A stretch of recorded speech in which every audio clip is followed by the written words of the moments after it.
Titik terendah gue ada dua. Pertama, di saat gue kehilangan seorang figur ayah waktu gue kecil. Dimana saat itu gue lagi butuhnya figur seorang ayah. Tempat gue manja itu gak ada.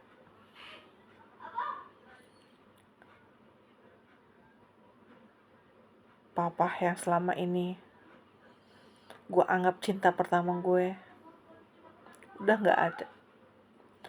Dan titik terendah kedua gue adalah ketika gue kehilangan seorang ibu.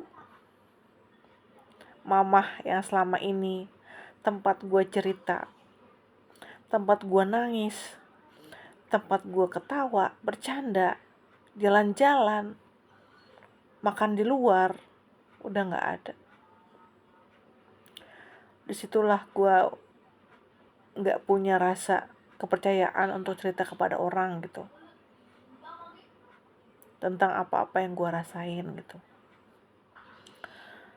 Memang sih gue pernah punya seorang sahabat.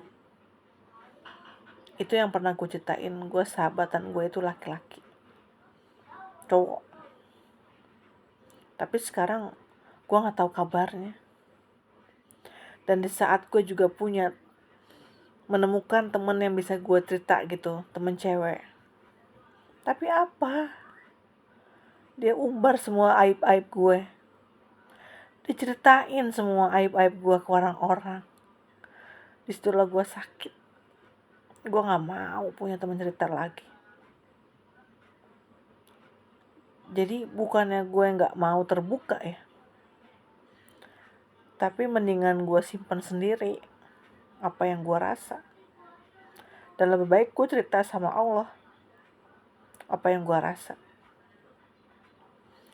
Karena sakit begitu gue tahu temen yang selama ini gue percaya, gue cerita luar dalam gue, masalah gue, dia umbar kembali sama orang.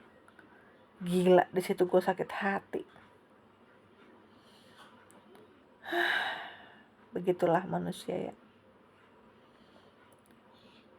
Jadi gue cuma bisa bilang nih, kalau ada orang yang percaya sama lo, cerita tentang kepribadian lo sendiri, masalah lo sampai dalam-dalamnya tuh orang cerita sama lo gitu kan, please di keep. Hanya lo dan temen lo itu yang tahu. Jangan lo umbar lagi. Kalaupun lo emang ada kesel atau masalah sama teman cerita lo itu, jangan lo umbar gitu loh, kasian ya. Begitulah. Gue sih ngomong begini karena berdasarkan pengalaman gue. Sedih rasanya gue.